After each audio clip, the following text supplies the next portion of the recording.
Hey guys, welcome to episode 1 of Let's Play Pokemon Blue.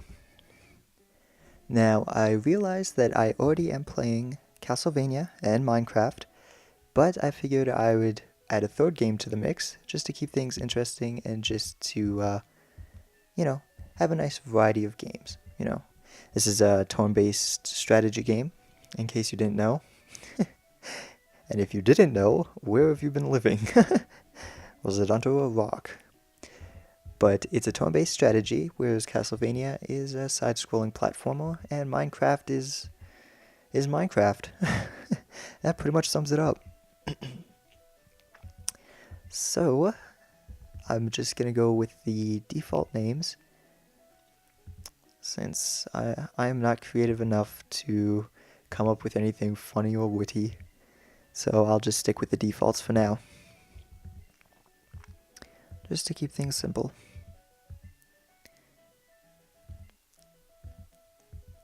Your very own Pokemon legend is about to start. A world of dreams and adventures with Pokemon awaits. Let's go! Okay, so you start off in your bedroom. Before you do anything, you should head over to your computer and withdraw the potion. It can be pretty useful down the road. I'm personally not a huge fan of using items like that, except for things like against status ailments. Those can be pretty helpful, but I prefer not to rely too much on potions and ethers and revives and stuff like that. So, yeah, we're trying to leave the town, and the professor says it's unsafe out there. Come back to my office, and I will give you what you need. Creepy. No, but we basically come in here to get our first starter Pokemon. And there's a rival already here. He's also pretty impatient, apparently.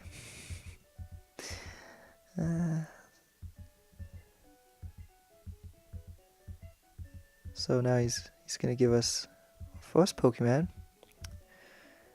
In my old age, I only have 3 left, but you can have one. Choose. And of course he wants to choose first, but as it turns out, letting us go first is actually a benefit for him, since he chooses the Pokemon that's just naturally or elementally strong against ours.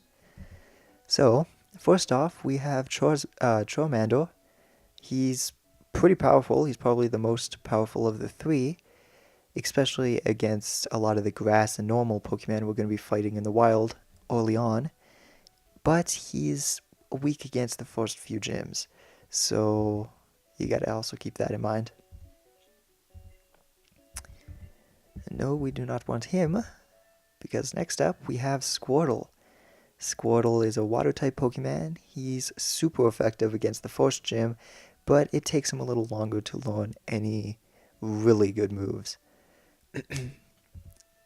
So there's also that option. But before we do that, we're going to look at Bulbasaur. Bulbasaur is probably the most well-balanced out of all 3. He learns pretty good moves early on and is effective against the first couple gyms.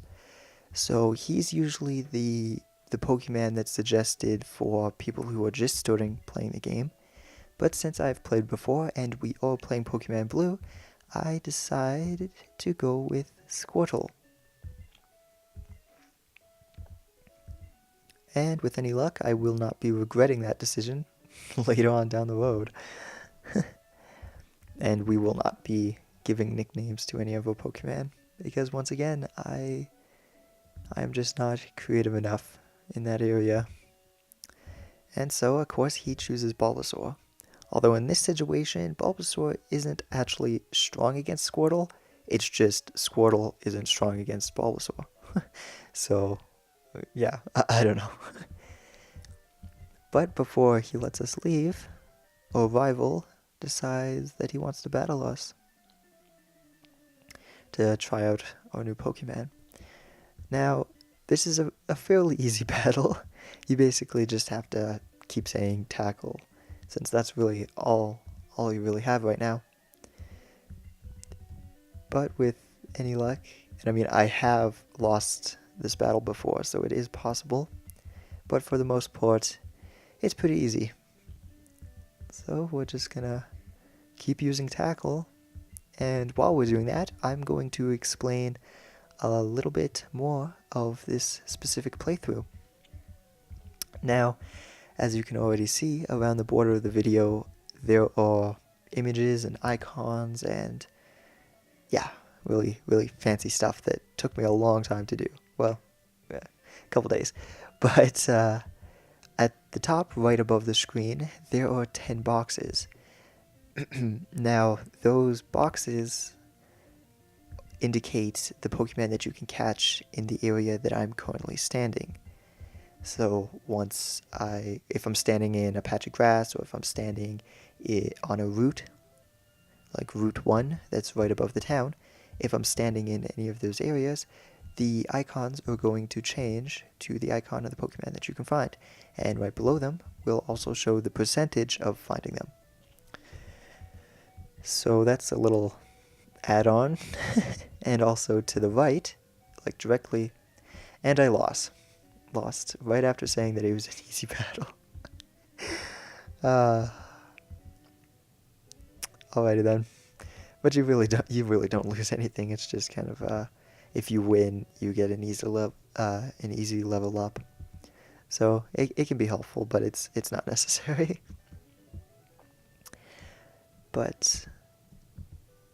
And yeah, fully healed. So yeah, so as I was saying, now that I'm standing on Route 1, it will show a Pidgey and a Ratatat, since those are the Pokemon that I have a chance of running into in this grass. Just like I did right now. And right here we have a Pidgey. He's a normal flying Pokemon, and he's a pretty useful addition to your team early on, at least until you decide to replace him. He can be also pretty helpful to teach Fly to and stuff like that. But since we don't have any Pokeballs, we're just gonna have to kill him, if we can. As you can see, he puts up quite a fight. So I'll just finish him off. And also, the other Pokemon that you can find along this route is Ratatat. He's a normal Pokemon, and just like the type normal. That wasn't funny. Okay, but he is a normal type Pokemon, and is another useful Pokemon, temporary Pokemon for your team, but I've never really been a big fan of him, so we probably will not be catching one in this playthrough. I'm already about to die again. Gonna have to work on leveling up. So we're gonna just quickly stop in here for them to recover the Pokemon, or what am I saying? We're just gonna stop in here to revive, heal, or Pokemon. Fighting fit. We hope to see you again. Which I always thought was an interesting thing to say. It's like going to the hospital and them just being like, well, it was great seeing you, hope to see you again soon. That's not really something you should say. But in here we talk to the shop owner, and he gives us Oak's parcel.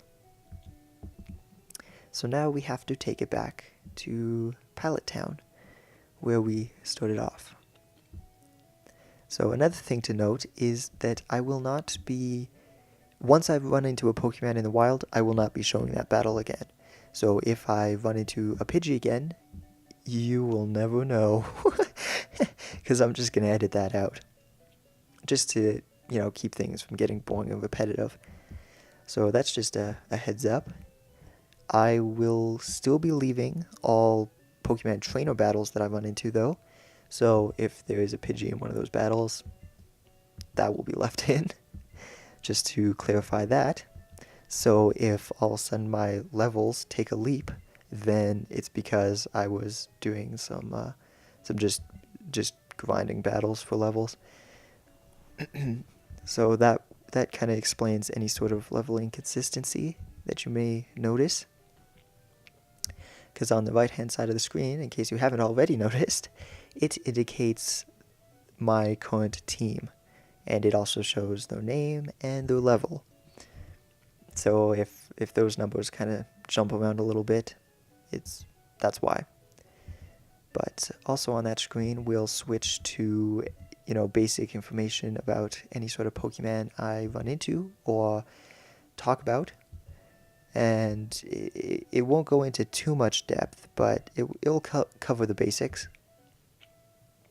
And we just got the Pokédex, which basically lists all the Pokemon we've seen and caught, with, once again, basic information about them. But right above the screen to the right of the gameplay video, but right above our current, the screen that shows our current party, is a list of all... I'm really not good at explaining this, am I? But right above the screen to the right of this screen, still in the video, right above it, let's try that again. The screen that shows my current party, right above that are 8 icons. Each icon represents one gym badge, one of the gym badges in the game, and they are currently kind of grayed out. They're supposed to look like indents into the red border, but as we collect the badges, they will be filled in, and that's just kind of an indicator of the progress that I've made. And now we got the town map, which isn't really useful unless you've never played the game before. So yeah. So yeah, here's Ratatat. I already mentioned that he's a pretty useful addition to your team, but just not a big fan. So we are going to kill him. Since we don't have any Pokeballs or anything, we're not really in a position to bother with catching them. So with any luck, we'll gain a level after this, since I've already gotten my butt kicked once. And there you go. Level 6. Okay, so now you want to just head back up to the town, since we've already taken care of everything in Pallet Town for now. And just walk around him. Okay, so yeah, that's one example of cutting out a battle that we've already seen. But now that we're up here, we can go to the shop and buy some Pokeballs, since we're going to need to expand our team, or else we're going to repeatedly get our butt kicked. So we are going to buy, let's buy 15. Just in case. And there you have it. So this is episode 1 of Let's Play Pokemon. Thanks for watching, and hopefully that wasn't too much of a rough start, but with any luck I will be getting better as time goes on. So yeah, thanks for watching, and I'll see you next time on episode 2.